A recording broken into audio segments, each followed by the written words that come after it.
예. 자, 임차인의 권리 한번 살펴봅시다. 임차인의 권리. 전부 다 임대차의 효력에 관한 거죠. 예. 임대차 계약이 유예하게 성립이 되면 임대인도 권리를 가지고 의무를 지고 임차인도 마찬가지로 권리를 가지고 의무를 집니다. 여기 이제 비용 상환 청구권이라는 게 있어요. 우리가 이제 물권법에서도 얘기를 했었는데 우리 실제로 임대차를 하게 되면은 그 비용을 투입하게 되거든요. 거기다 임차 목적물에다가 통상 우리 이제 필요비, 유익비라고 얘기를 하는데 그 필요비 같은 경우는 보존 비용이에요. 우리가 거기가 사용 수익하기 위해서 쓰는 비용이에요. 필요한 범위에서인데 아까 우리 예를 들어서 수도관이 고장났다든지 보일러가 고장났다든지 했을 때 이럴 때 드는 비용은 사용 수익하는데 우리 필요한 비용이죠. 우리 아파트에서 그죠? 필요한 비용이죠. 유익비는 이 상정하기 쉽진 않은데 유익비. 참 여기 전제가 있습니다. 이제 비용 상환은 뭐냐면은 그 부합이 됐을 때요. 부합. 우리 이제 교재에 계속 나오는데 부합과 부속을 구별하라 그러죠. 독립성 유무입니다. 독립성. 독립성. 그러니까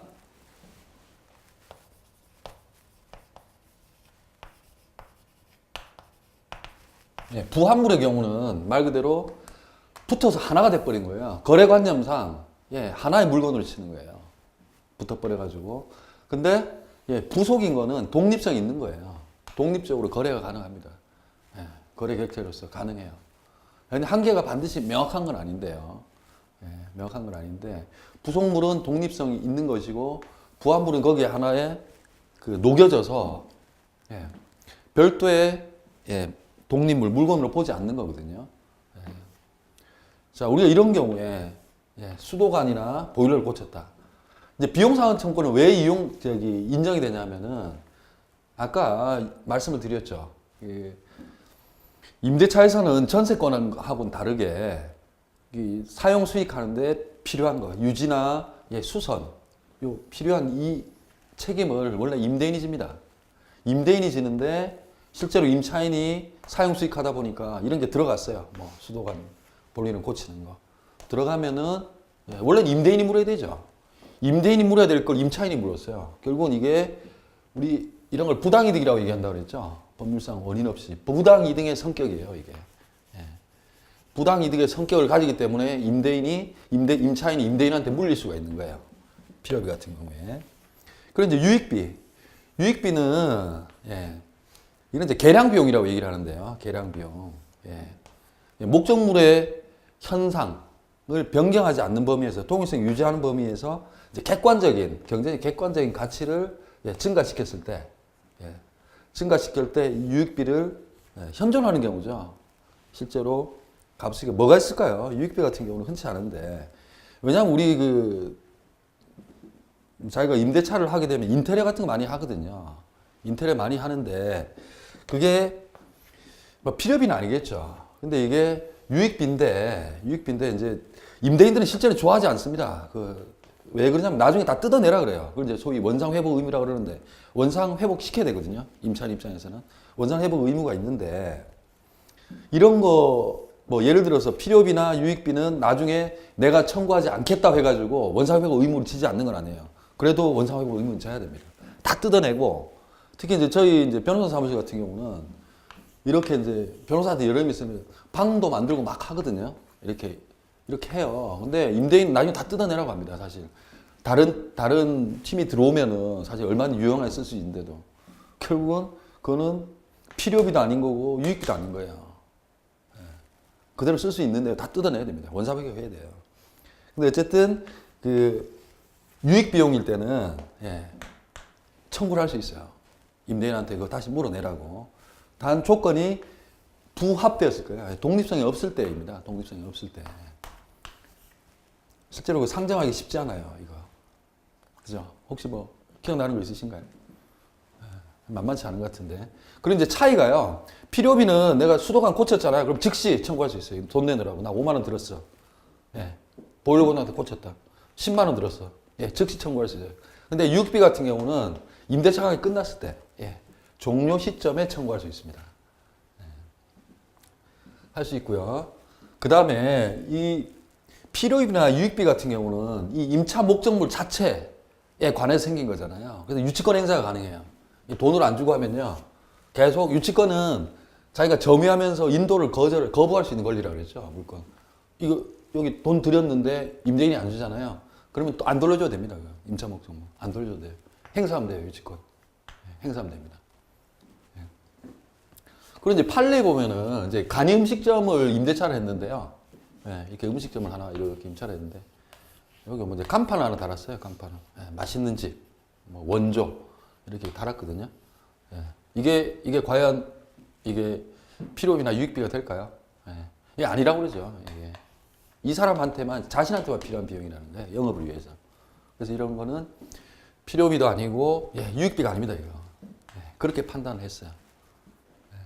유익비는 객관적으로 경제적 가치가 증가해야 되거든요.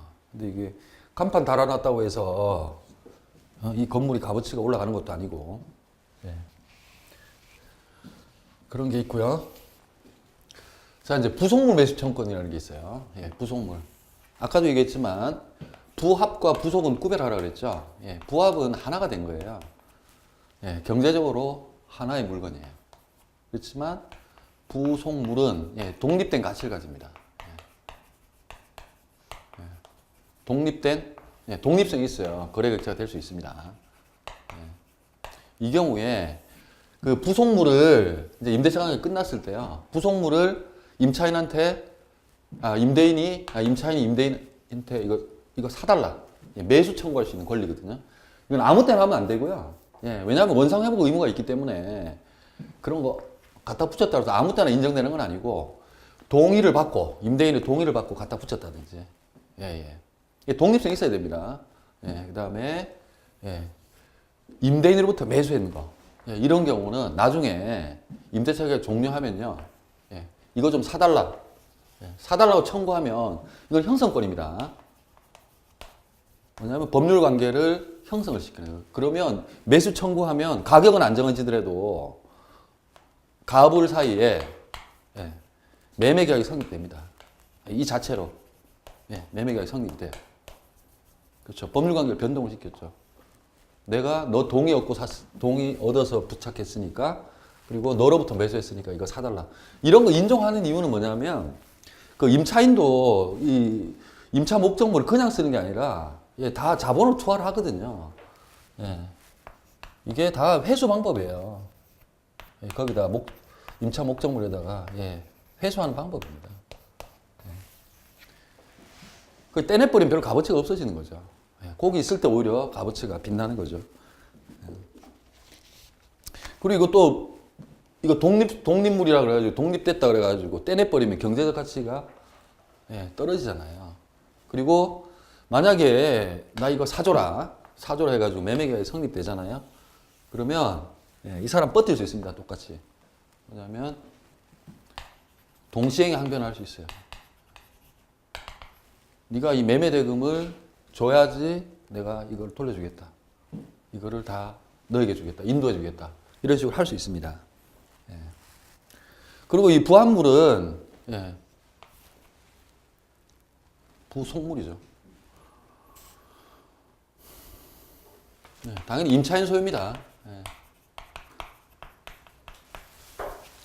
당연히 임차인 소유되고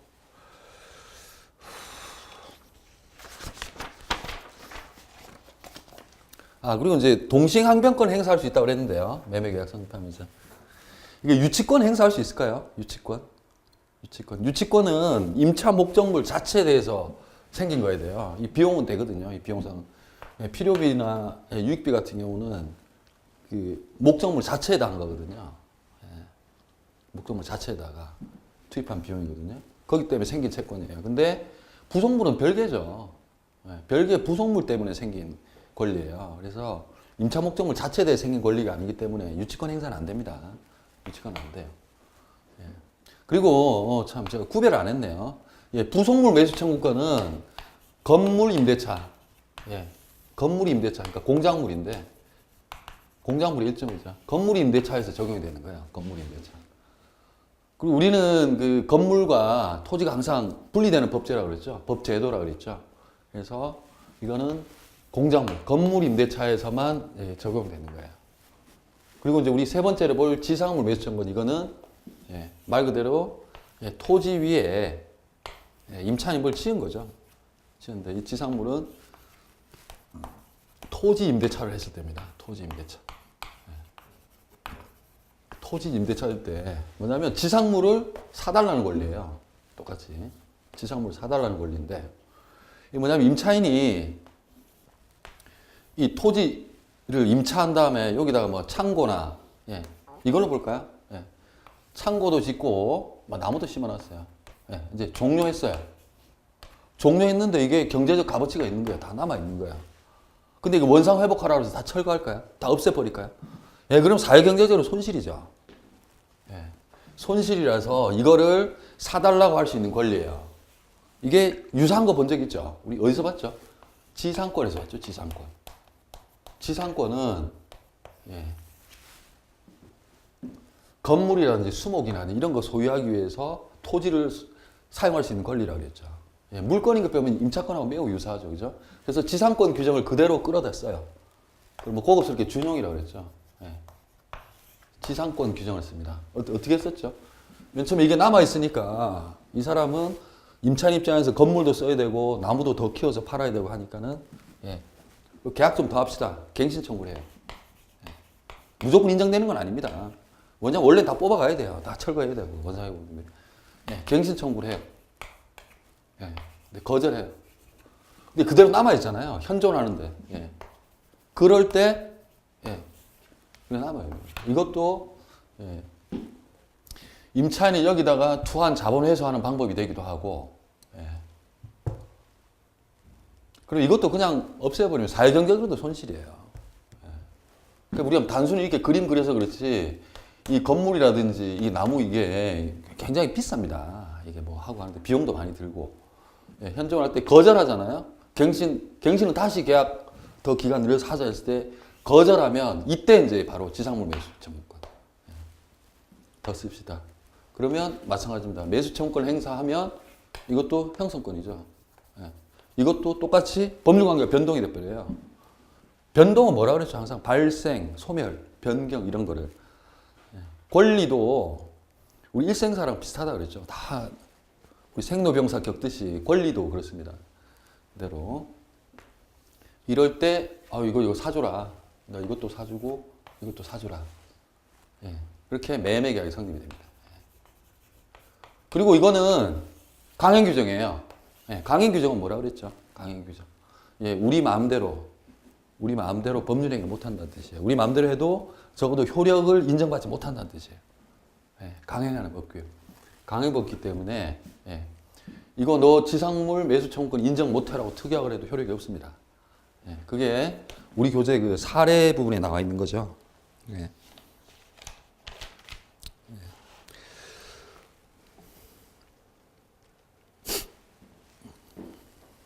그리고 여기에 건물 있잖아요. 우리 이제 이 건물은 예, 건물로서 요건 뭐 제가 여러 번 말씀드렸는데 기둥도 있고 주벽도 있고 뭐 천장도 있고 하면 건물이 된다 그랬는데 별개 소유권이고요. 무허가 건물도 관계없어요. 예, 무허가든 예, 등기 안 해도 돼요. 미등기도 됩니다. 예. 왜냐하면 이것들은 다 가능성이 있습니다. 나중에 허가 받아서 예, 적법한 건물.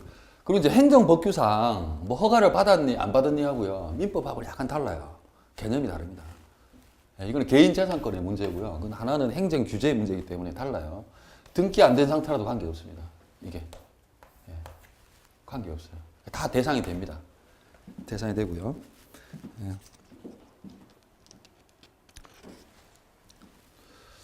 그리고 이게 또 여기 하나 더 있는데 우리 교과서에 이게 이건 넘어가자. 자, 그 다음에 저기요. 아까 우리 지상물 매수 청구 제가 교과서에는 아마 없을 건데 좀 이거 하시면 기억은 좀 잘 나실 거예요. 왜냐면 지상물 매수 청구는 무슨 임대차? 예, 토지 임대차입니다. 토지 토지 임대차예요. 토지 임대차에서 인정되는 거예요. 자, 여기서 뭐냐면 그 갑토지를 을이 임차를 했거든요. 임차라고 뭐 창고라든지 건물을 지었어요. 건물을 지었는데 이제 기간이 종료됐어요. 기간이 종료됐는데 남아 있어요. 그래서 기간이 종료돼서 갑이 을한테 이제 소송을 걸었어요. 너 이거 철거해라. 철거하고 토지 인도하라고. 이렇게 했거든요. 철거 명도라 그러는데 명도 좀 인도 청구라고 합시다. 인도. 명도가 일본 말이래요. 일본에서 쓰던 말이라고 그래서. 자, 토지 및 철거 및 이제 인도 청구를 했는데 이제 상대방이 이 주장을 하겠죠. 이거 남아 있고 나는 이거 행사할래. 지상물 매수 청구권을 행사를 해버린 거예요. 이렇게 했는데 무작정 이 사람이 이제 갑이 원 거죠. 갑이 너 행사하더라도 너 무조건 이거 내놔 이러면 패소입니다. 이제 법원은 어떻게 되냐면요. 법원은 이제 성명이라는 게 있어요. 좀 깔끔하게 밝히라 이런 건데 어떤 식으로 성명하냐면은 왜냐면 지상물 매수 청구권을 행사하면 매매계약이 성립된다 그랬죠. 매매계약이. 너 그러면 이게 좀 어려운 부분인데 좀 청구 내용을 바꿀래? 그럼 뭐냐면 이거 하면은 그 갑은 뭘 줘야 되죠? 을한테 돈 줘야 되죠. 매매대금. 요 가격. 그래서 뭐 1억이라 칩시다. 1억을 줘야 되고 얘는 넘겨주면 되는데 너 1억을 주고 너 이거를 인도를 구해라. 이런 식으로 바꾸라고 얘기를 해요. 법원에서. 성명을 합니다. 적극적으로. 밝혀요. 그렇게 하면은 이제 우리 상환 판결 몇개 들었는데 매매대금을 지급함과 동시에 이거를 인도하라. 이런 식으로 판결이 나와요. 이건 성명해야 돼요. 안 그러면은 다시 소송해야 되거든요. 다시 소송해야 돼요. 근데 또 두 번째로 이렇게 소송했는데 을이 소송에 들어왔는데도 자기가 지상물 매수 청구권이 있음에도 불구하고 행사를 안 했어요. 행사를 안 해서 패소 판결 확정됐어요. 그러면 패소 판결 확정되면 이거 철거해야 되고 그 다음에 쫓겨나야 돼요. 나가야죠. 넘겨줘야 되거든요. 근데 이제 대부분 그 판례는 어떻게 하냐면요. 패소 확정 됐더라도 이 건물 요것만 남아 있으면 철거만 안 돼 있으면 언제든지 별소로 청구할 수 있다는 거예요. 청구할 수 있습니다. 이게. 그러니까 청구를 하면서 소송 안에서 매매대금 청구를 할 수 있는 거죠. 별도로 소송해야 됩니다. 좀 이해가 잘 안 되시죠? 조금 어려운 건데 이제 그 민사소송법에서 많이 나오는 얘기인데 하여튼 그 지상물 매수 청구권에 대해서 좀 더 기억 좀 나시라고 제가 한번 설명을 드렸고요. 그 다음에 우리가 임차인의 권리를 했으니까 이제 의무 효과로서 의무도 있겠죠. 차임지급 의무 이게 핵심이죠. 핵심. 아까 임대인 입장에서는 의무가 핵심이 사용 수익할 수 있게 유지 수선 의무가 있듯이 임차인은 핵심적인 의무가 사용료 줘야 돼요. 사용료. 차임지급 의무가 핵심입니다. 차임지급 의무가. 그리고 아까 우리 매매대금은 뭐라 그랬죠? 매매대금은 말 그대로 대금이기 때문에 금전해야 돼요. 근데 차임은 꼭 금전일 필요 없습니다. 딴 걸로 줘도 돼요. 뭐 좀 터프에 의해서 쌀로 줘도 되고, 자기네들 뭐 합의하기 나름이에요. 정기적으로 주면 되고. 그 다음에 또 우리 민법상은 우리 후급 원칙이죠. 후급. 나중에 예를 들어 계약하면 한 달 있다가 주고 한 달 있다가 원칙인데 아마 근데 정하기 나름인데요. 저희 같은 경우는 아마 저희가 그 전에 있던 사무실에서는 선급이었던 것 같아요. 지금은 후급인데 먼저 미리 줍니다. 미리 줬던 것 같은데 후급이 기본적으로 원칙이에요. 그리고 이제 이거는 좀 많이 나오니까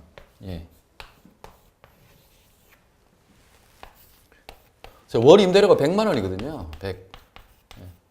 100만 원씩인데 2기 연체하잖아요. 2기수 연체하면 임대인이 이거 믿기 어렵잖아요. 그러니까 해지할 수 있어요. 장래를 향해서 이 임대차 관계를 소멸시킬 수가 있거든요.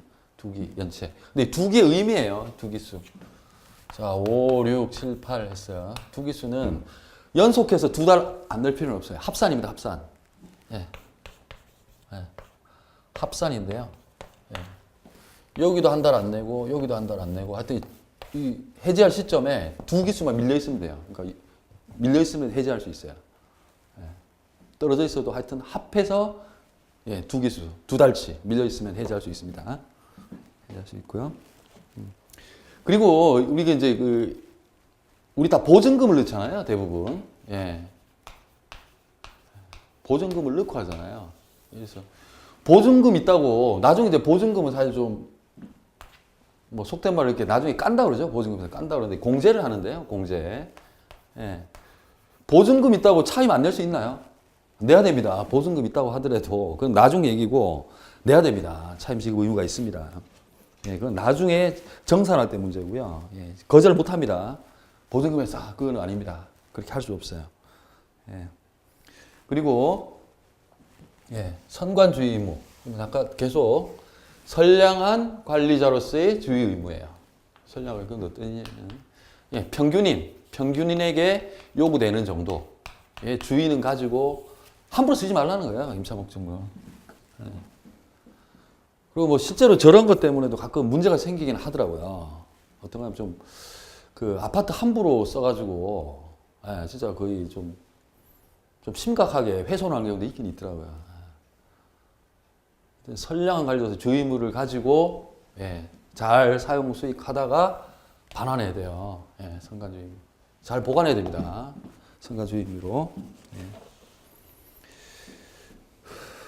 자, 그 다음에 이제 끝났을 때 예, 임대차가 끝나면 예, 돌려줘야 되죠.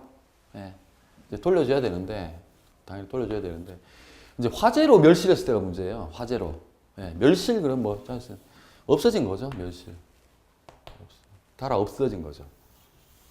이게 좀 문제인데요. 화재 당연히 이제 집 했는데 화재로 날아가 버렸어요. 그러면 반환할 수가 없죠. 그래서 갑이 임대인이 잘못해서 불나서 없어졌다. 예. 그러면 이 사람 책임 면하는 거고요. 그죠? 또 을이 잘못했다 그러면 손해배상 하면 되는데 이제 화재 같은 경우에 원인 불명인 경우가 있어요. 원인 불명.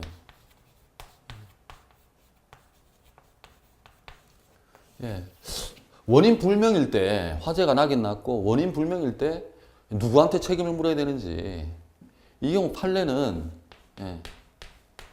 임차인 을이 네가 고의 과실이 없음을 그러니까 귀책 사유가 없음을 입증하라 그래요. 예. 여러분 생각은 어때요? 이게 맞는 것 같아요? 사실은 학자들은 비판을 많이 해요.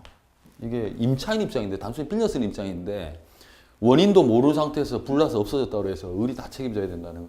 그건 이제 뭐 놀리는 겁니다. 이게 어차피 이 화재는 을의 지배 하에 있을 때, 지배 범위에 있을 때 불났기 때문에 네가 책임있게 맞다고 하는데 좀 논란의 여진이 있습니다. 원인도 알 수 없는데 예, 이건 소유자가 책임져야 될 것 같기도 한데 그러니까 저기 임대인이 어쨌든 판례는 예, 원인 불명이면 저희도 하여튼 난리를 쳐봤는데요. 그때 이제 감정에서 원인 불명 나오면 사실 끝입니다. 그냥 접었어요. 이 소송. 저쪽 창고 업자인데요. 고등학교 친구 겸 하여튼 친구가 이렇게 한번 의뢰를 해가지고 소송을 했는데 뭔가 이게 증거가 없더라고요. 그러니까 감식 결과는 원인 불명으로 나왔고, 예. 근데 그 정황을 쭉 들어보면 임대인의 잘못이 있는 것 같긴 한데 뭐 자기네들 절대로 불리한 얘기 안 하죠. 근데 어쨌든 패소했어요. 예, 원인 불명해가지고 패소했습니다. 임차인 입장에. 그리고 이제 그래서 이제 이런 경우 때문에 뭘 해야 될까요? 상업자가 뭘 해야 되죠? 예, 보험 들어야 돼요. 보험. 화재보험 들어야 됩니다. 예, 화재보험 들어놔야죠. 네, 저 임대차 관련해서 저 임차권의 양도하고 전대라는 개념을 한번 살펴보고 이건 중요합니다. 예, 중요하고 뭐 리걸 마인드라고 그러죠. 예, 법률적으로 사고하는 법률적 사고력 이거 배양에도 도움이 되고 예, 임차권 양도 전대 이것도 뭐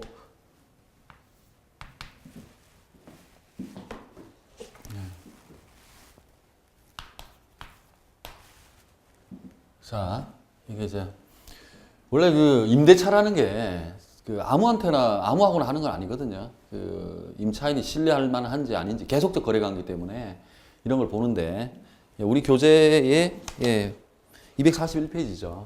자, 그런 것 때문에 원칙적으로 자, 양도나 전대는 임대인의 동의를 반드시 받게 하고 동의를 못 얻었을 때는 해지, 장래를 향해서 임대차 관계를 해소할 수 있게 해놨어요. 근데 자, 한번 봅시다. 그 양도와 전대차 개념을, 전대 개념을 좀 아셔야 돼요. 양도는 뭐냐면요. 임차권 자체를 양도하는 건데, 하나씩 빼고 갈게요. 자, 갑과 을이 X 토지에 대해서 임대차 계약을 설정했어요. 이제 을이 임차권자죠.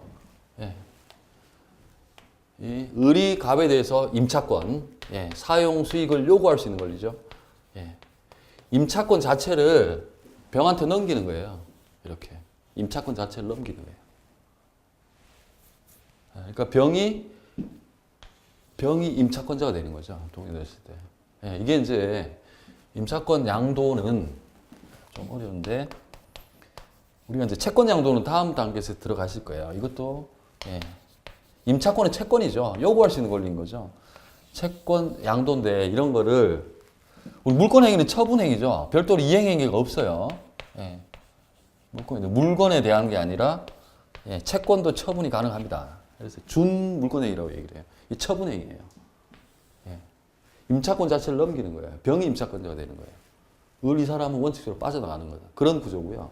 그걸 양도라고 해요. 을의 갑에 대한 권리를 넘기는 거죠. 채권자가 병이 되는 거죠. 그 다음에 전대는 뭐냐면 뭐 저희 사무실도 전대를 하고 있어요. 이제 어떤 거냐면 여기 갑을 간의 임대차 관계가 있잖아요. 근데 을과 병 간에 자기가 쓰고 있는 거를 보통 일부분이 많은데 이거를 다시 임대차 계약을 체결합니다. 다시 임대차 계약, 별개의 임대차 계약이 또 하나 생기는 거예요. 그걸 전대차라고 해요. 전대차. 그래서 이 명칭도 조금 알아두시면 좋은데요. 임차인이죠, 을이. 근데 별개의 또 전대차 한번 돌린 거예요. 임차인하고 병 사이에 또다시 임대차 계약이 하나 성립되거든요. 임차인 겸 이걸 전대인이라고 해요. 전대인. 이 사람 입장에서는 임대인이 되는 거죠. 이걸 전차인.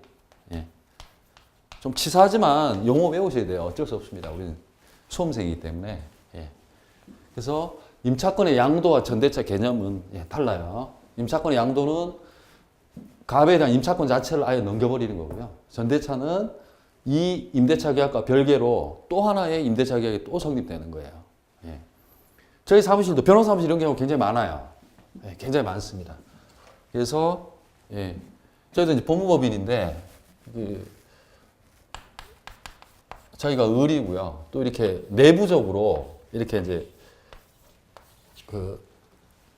다른 변호사님들한테 이렇게 전대차 계약서를 따로 합니다. 그래 대부분 동의서를 얻죠. 그럼 한번 봅시다. 이게 얻었을 때 동의를 얻었을 때하고 안 얻었을 때 차이가 나요. 원칙적으로 신뢰관계에 기초한 거기 때문에 원칙적으로 동의를 얻어야 돼요. 물론 임의 규정입니다. 이거. 임의 규정이 그게 뭐냐면 다른 약정 얼마인지 할 수 있어요. 동의 없이 네 마음대로 전대해도 된다. 이렇게 다 유효입니다. 강의 규정이 아니에요. 그리고 어쨌든 동의 안 얻으면 일단 해지할 수 있게 해놨어요. 소멸할수 해놨는데, 자, 동의를 얻었을 때 관계를 봅시다. 동의를 얻었을 때 어떨지. 동의를 얻었어요.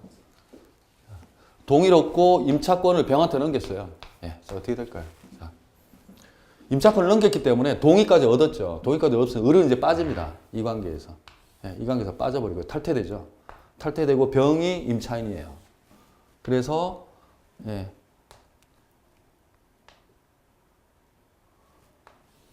여기에 둘 간의 임대차 관계가 생기는 거예요. 요 채권 자체가 이쪽으로 옮겨갔죠.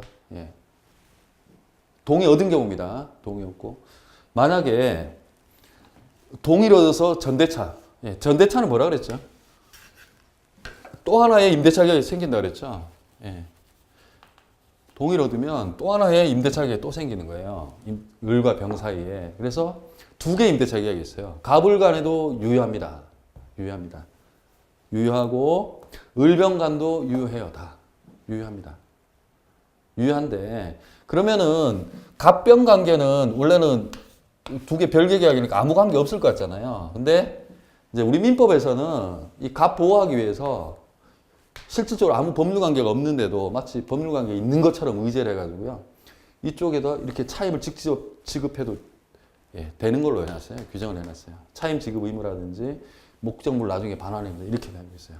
근데 이제 실제적으로 우리 같은 경우는 이제 어떤 식으로 하고 있냐면 이제 그 병을 이제 다른 변호사님들한테 그냥 이렇게 받아가지고 이렇게 이런 식으로 가요. 이런 식으로 가고 실제 이런 경우는 많지 않고. 자, 그 다음에 이제 뭐 유효하게 동의를 얻었으면 되는데 동의를 못 얻은 경우, 그거를 무단 양도, 무단 전대차, 무단이에요. 동의를 못 얻은 경우예요. 동의를 못. 자, 동의를 못 얻었어요.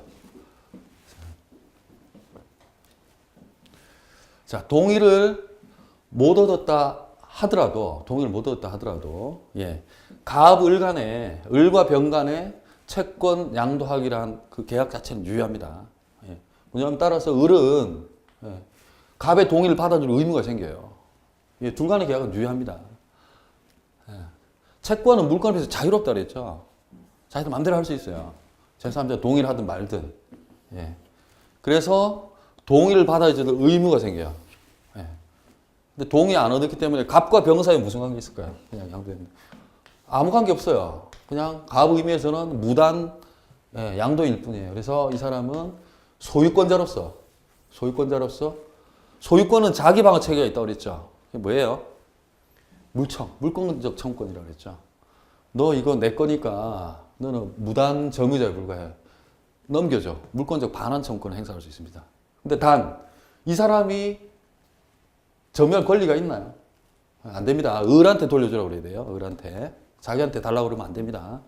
을한테 돌려주라고 그래야 돼요. 그렇게 됩니다. 양도하더라도. 자, 무단 전대를 한번 봅시다. 전대. 전대는 또 하나의 계약이 생기는 거라고 그랬죠. 이 사람이 동의를 하든 말든 둘 간의 계약은 유효합니다. 그게 채권법의 기본 원칙이에요. 둘 간의 계약은 유효합니다. 유효해요. 그리고 갑과 전대차는 또 하나의 계약이 있다고 그랬죠. 별개의 계약.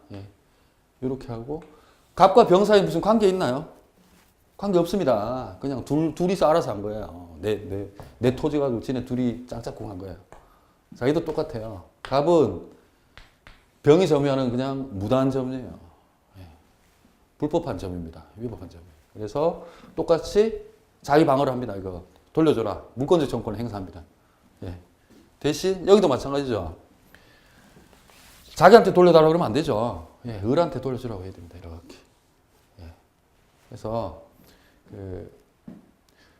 정리를 하면 임차권을 넘기는 거, 그 자체를 아예 넘겨버리는 거, 양도하는 거하고 또 별개의 계약을 맺어서 또 하나 임대차 계약, 전대를 하는 거는 원칙적으로 임대인의 동의가 있어야 돼요. 동의 없으면 해지할 수 있습니다. 왜 네가 나를 배신해? 근데 이제 판례 예외 사유도 있습니다. 꼭 동의 없더라도 유효한 경우가 있어요. 이렇게 하는 게요. 소위 이제 배신 행위론인가요? 뭐 해가지고 그렇게 하는 게 임대인에 대한 배신 행위가 아니라면 그것도 OK라는 이론이 있어요. 그건 이제 뭐 다음 단계에서 하실 거고 어쨌든 원칙만 좀 알아두시면 됩니다. 그래서 동의가 있다면 임차권 양도했으니까 자기는 권리가 없어지는 거죠. 넘겨버렸으니까. 둘 간에 생기는 거고. 만약에 동의 없다면 이거는 이 사람한테는 갑한테는 대항 주장을 못 하는 거예요.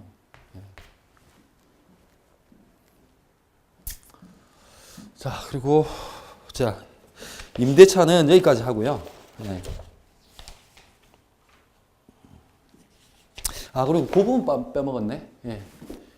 이게 임자권을 양도한다든지 전대차를 한다든지 할 때는 동의 얻어야 된다고 그랬잖아요. 근데 물건의 일정 부분 자기가 임차 목적물에 예를 들어서 뭐 여러 칸으로 사무실 나눠 쓴다든지 자기가 통으로 임대를 하긴 했는데 일부분만 하는 경우는 동의가 필요 없습니다. 그럼 민법 규정이에요. 물건의 작은 부분은 자기가 동의 없더라도 할 수 있습니다. 그렇게 하더라도 크게 임대인의 신뢰라든지 이익을 해하는 건 아니기 때문에 그래요. 자, 여기까지 해서 예, 그 채권법이 끝났어요. 예, 채권법이 끝났고 민법이 양이 많은데 채권법에서 여러분 매매와 임대차만 뭐 교환은 뭐 그렇다 치고 그거 많은 것도 사실 행운이에요. 많다고 느껴지시겠지만 진짜 민법이 굉장히 방대하거든요. 이게 방대한데 자 이제 우리 민사특별법 예, 특별법 예. 우리 맨 앞에 있었는데 특별법의 의미가 뭡니까? 예. 특별법의 의미에 예. 일반법이죠. 일반법. 민법은 예, 민법에 비해서 예, 특례를 정해놓은 거야. 특별한 거를. 그래서 먼저 적용됩니다. 그거를 특별법 우선 원칙이라고 얘기를 하는데요. 예. 민법에 있는 규정들 이제 나옵니다. 민법에는 예를 들어서 임대차 기간 자기 마음대로 할 수 있고 예. 그렇게 하는데도 뭐 2년 이상 해야 된다 해서 이 특별법이 우선 적용돼요. 그래서 지금 우리 입문 단계에서는 예, 입문 단계에서는 그 지금 하나만 빠졌어요. 예, 가등기 담보 등에 관한 법률 그렇죠. 그것만 빠졌죠 교재에서. 지금 4개를 일단 공부하실 건데 여기서도 뭐 여러분 뭐 아시는 분들 계시겠지만 보통 법률 한 개당 한 개 정도씩 나와요. 한 개 정도씩 나오고 그리고 조문 위주입니다. 당연히 예, 조문 위주고 그다음 복잡하게 얽혀 있다 하더라도 우리가 앞에서 다 배웠던 것들이에요. 예를 들어서 그 경매 관련한 것들 이런 것들은 그 순위나 이런 거 똑같이 적용됩니다. 적용되고 예, 주택임대차보호법 예, 뭐 지금에서 하지만 수도 없이 말씀드렸죠. 예, 저는 게을러서 예, 주임법이라고 할게요. 주임법. 예, 주임법. 왜 만들었을까요, 이거를? 왜냐하면 실제로 뭐 저도 전세 살지만 그 임차인의 지위가 굉장히 불안정합니다. 그래서 그 주거 안정 때문에 이제 주택임대차보호법이라는 게 생겼어요. 예, 법의 목적이 그거죠. 예, 그래서 민법의 일반 원칙을 그대로 임대차의 규정을 그대로 적용하면 굉장히 불안정합니다. 주거 불안정 때문에 일부러 예, 특별법을 만들어서 예, 주거 안정을 깨하는 겁니다. 자, 적용 범위는 뭐냐면요. 예, 주거용 건물이죠. 주거용 주택의 예, 일부라 됩니다. 일부라 되고 예, 전부도 되고요. 일부가 주거 외 우리가 일상생활 여기하는 거 외로 써도 돼요. 예, 관계없습니다. 그리고 이게 주거용 건물인지 아닌지는요. 실제 용도에 따릅니다. 뭐 실제 용도에 등록이 어떻게 돼 있는지 예. 그런 게 중요한 게 아니라 실제로 어떻게 돼 있는지. 그러니까 비주거용 건물 같은 경우는요, 주거용이 되기 때문에 비주거용, 그러니까 영업용이죠, 이런 거. 영업용 건물의 일부에는, 예, 일부를 주거로 사용하더라도 주거용이 아니에요. 우리 이제 대본 판례 하나 나와 있는 거 보면요, 여기 이제 다방 영업을 하는 분이에요, 다방 영업. 여기 이제 우리 이렇게 다방. 뭐 의자도 놓여있고, 여기 이제 뭐 차도 팔고 하거든요. 하는데, 여기 하나를 주방으로 쓰고, 예, 주방으로 쓰고, 이 방을 2개를 만들었어요. 예, 여기 방을 만들었었거든요. 그래서 여기서 실제로 여기 이제 여기 업주가 여기서 이제 잠도 자고 한 모양이에요. 2개를. 그래서 이거를 주거용으로 볼 수 있느냐? 어이쿠. 근데 우리 판례는 예, 이거는 비주거용 건물이고 이거는 자기 영업을 위해서 쓰는 거기 때문에 이걸 주거용으로 볼 수 없다 그랬어요. 예. 주거용으로 볼 수 없습니다. 그리고 주택임대차보호법의 이제 특례가 바로 이제 대항력이에요. 대항력. 대항력 잠깐 보시죠. 대항력. 대항력은 한쪽에 소유권 넘겨보면 된다 그랬죠. 예. 자.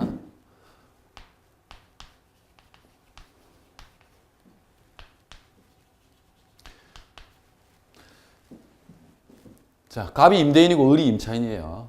예. 우리 민법 일반 원칙대로 한번 해봅시다. 여기 주거용 건물을 여기 임대차 들어서 잘 살고 있는데 갑이 넘겨버렸어요. 예, 넘겨버렸어요. 그러면 아까도 말씀드렸죠. 매매는 임대차를 깨트려요. 못 이깁니다. 이게 물권자 못 이겨요. 임차권은 채권에 불과해요. 갑에게 요구할 수 있는 권리에 불과하거든요. 예, 그럼 나가야 돼요. 천상. 그렇게 하면 예, 진짜 낙동강 오리알이 되는 거죠. 예, 그런 것 때문에 일정한 요건을 갖추면 이 사람한테 대항할 수 있게 합니다. 예. 이렇게 양도하더라도 나 계약 기간 동안 계속 살래 가능합니다. 예, 그게 대항력인데요. 예, 대항은 주장할 수 있다는 거예요. 됐죠? 주장할 수 있다는 거예요. 이 부분 아마 여러분들 익숙하신 분들도 많을 거예요. 많을 건데. 자, 어떤 요건을 갖춰야 되느냐? 먼저, 주택을 인도를 받아야 돼요. 주택 인도를 받고요. 인도를 받고, 주민등록을 해야 돼요. 주민등록. 보통 우리 전입신고 하죠. 전입신고. 전입신고만 하면 요런 효력이 생겨요. 언제 생기느냐? 둘 중에 늦은 게 기준입니다. 마지막까지 이루어진 거. 둘 다 갖춰야 되기 때문에. 2길. 그 다음날이에요. 주민등록한 다음날. 주택. 둘 중에 늦은 날에 다음날. 플러스. 2길이죠. 2길. 그리고 이렇게 대항력이 생긴 상태에서는 대항력은 병한테 넘어가도 이 임차인들은 병에 대해서 주장할 수 있다고 그랬죠. 대항할 수 있다고 그랬죠. 그래서 이제 우리 판례는 어떤 식으로 보냐면요. 이렇게 갑이 병한테 양도를 하게 되면 이 소유권뿐만 아니라 보증금 있잖아요. 보증금 반환 채무까지도 일체로 결합해서 넘긴 거라 그래요. 그럼 어떻게 되냐면 갑은 빠져나갑니다. 탈퇴돼요. 이 법률 관계에서. 탈퇴되고 병이 모든 책임을 집니다. 그런 구조예요. 이거를 소위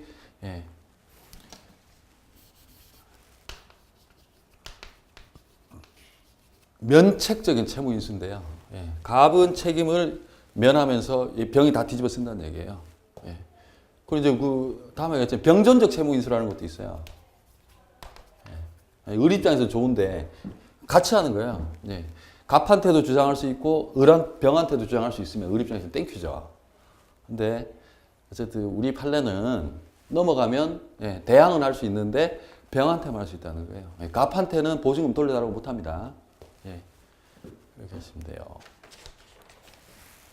원래 임대차에서 임차권은요, 채권이죠, 채권. 채권은 채권 평등의 원칙이라고 그래서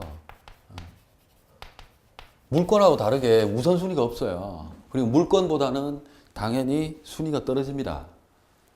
나중에 뭐 경매나 들어갔을 때 채권자는 원래 자기 채권에게 비례해가지고 그냥 몇 대 몇 대 몇으로 나눠 가지거든요. 근데 그 예외입니다, 이게.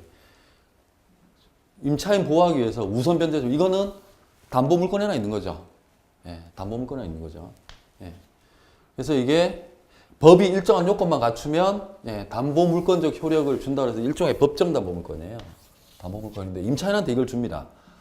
아까 대항력, 그러니까 그 임차 목적물의 소유권이 넘어갔을 때 대항력 이게 있죠. 인도, 주택을 인도받고 이거 해보신 분들 좀 있을 거예요. 많이 있을 거예요.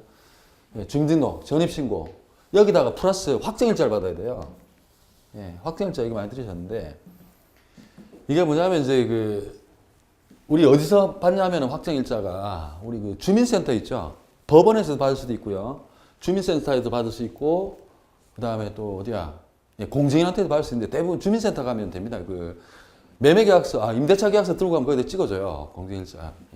이건 뭐냐면은 요 작성 일자에서 우리 완전한 증거력이 있다고 법률에서 인정하는 날짜인데 이거 뭐냐면 그 확정일자를 받으면요 변경이 불가능해요. 변경이 불가능한데 이거 왜 확정일자를 찍게 하냐면은 이게 그 우선 변제 순위에 따라서 우선 변제적 효력을 인정하기 때문에 갑과 을이 임대인과 임차인이 짜고 순위를 위로 소급시키잖아요. 그럼 다른 권리자들이 피해를 봐요. 그 방지하기 위해서 확정일자를 받거든요. 그리고 등기부 비스무리하게 확정일자부라는 게 작성이 돼요, 지금은. 확정일자부라는 게 등기부처럼 이런 게 확정이 되고 필요하면 열람할 수 있어요. 열람할 수 있습니다. 그리고 여기도 당연히 순위를 봐야 됩니다, 순위. 왜냐하면 이 물권적 효력을 인정할 때는 물권은 항상 등기 순위를 봐야 되죠. 등기 순위. 근데 이거는 일단 등기는 안 돼요. 일단 등기 안 된 걸 전제합니다. 등기 안 된 걸 전제하는데. 그리고 이제 독특한 게 뭐냐면요. 우리 조문에 나와 있듯이 건물 임대차인데 대지에 단해서 건물이 서 있는 이 건물이 서 있는 요 대지에 대해서도 우선 변제권을 가져요. 굉장히 확장돼 있죠. 확정되어 있습니다. 우리 조문 한 3조 2에 있죠. 3조 2. 예. 그리고 이제 순위에 따라 봤는데요. 이거는 여기 요 대지 위에 이 건물 임대차를 했는데요. 예. 주거용으로 했는데 대지와 건물이 동시에 경매 넘어갈 수도 있고요. 이제 동시배당이라고 해서 이거는 뭐 설명은 생략할게요. 이거는 다음에 하실 거예요. 저당할 때. 그래서 사실은 요거 가액하고 비례해서 받으면 돼요. 동시에 둘 다 경매에 들어갔을 때. 근데 이 대지가 당연히 이제 임대인 소유해야 되는데 요것만 먼저 경매에 들어가도 가능합니다. 우선 변제권 행사할 수 있어요.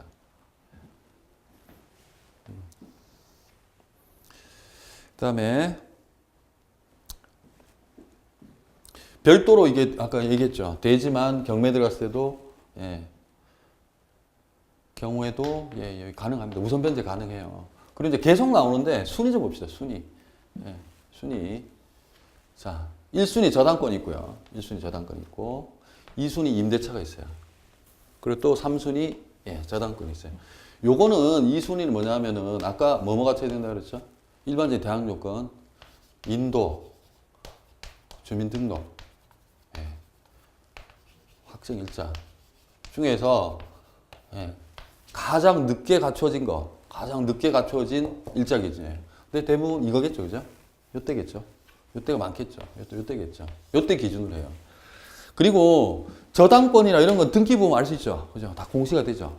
공시가 되는데요. 임대차에 공시되나요? 안 됩니다. 그래서 실제 경매 들어가면은 그 배당 할 때 배당 요구 종기라는 게 있어요. 이게 뭐냐면은 이제 법원이 정해줘요. 이렇게 경매 쭉 보면 이제 뭐 매각기일 정해지거든요. 뭐 8월 1일이다. 이러면 요 매각기일 전에 일정한 날짜로 요때까지 배당을 하라 그래요. 이는 공시가 안 되기 때문에요. 이 배당을 요구해야지 할 수 있어요. 그래서 소위 배당 요구 채권이라고 해요. 배당 요구 채권. 배당 요구해야 됩니다. 배당 요구 채권이에요. 이거는. 순위에 따라 바뀐 바태. 이 사람은 황당하겠죠, 그죠? 이 사람은 피해보잖아요. 몰랐는데. 배당 요구 채권이에요. 그리고 판결문 받아서 자기가 가지고 있다 하더라도 그 사람 배당 요구해야 됩니다. 뭐 깊이 들어가면 이제 민사집행이 좀 어렵긴 한데, 이런 사람들은 배당 요구를 해야지만이 알 수 있어요. 그리고 요 요건을 갖추고, 특이하게 우선 변제의 효력을 가져요. 채권에는 없는 거죠, 원래. 채권이 왜 우선 변제의 효력을 가집니까? 이게 다 임차인들 보호를 위해서 그런 거예요.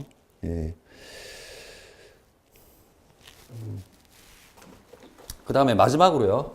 마지막 하나만 딱 하고. 여기 최우선 변제권 잠깐 볼게요. 최우선 변제권은 뭐냐면은, 아까 우리 이제 그 대항 요건이 있었죠. 인도하고, 주민등록, 전입신고. 확정일자는 필요 없습니다.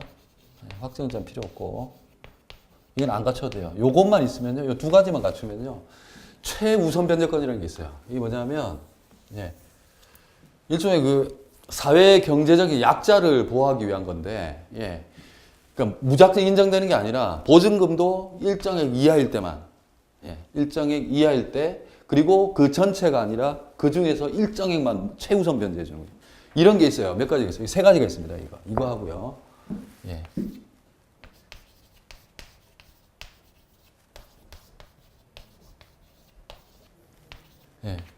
임금 마지막 3개월치 하고요. 그 다음에 퇴직금, 3개월치. 그 다음에 최우선 변제권 이건 있잖아요. 다른 권리 아무 거와 관계없습니다. 무조건 1순위입니다. 이거는. 이게 근로자들 보호하기 위한 거고요. 경제적 약자를 보호하기 위합니다. 이거 뭐 다른 뭐 채권자도 희생돼도 할 수 없습니다. 이게 사회정책적인 결단이기 때문에 무조건 보호받습니다. 그래서 이렇게 이거는 이제 사실은 요거는 여러분들이 아마 그 2교시인가요? 그 중개 실무에서 아마 자세하게 할 건데 그것도 한번 보세요. 그다음에 과밀 억제권.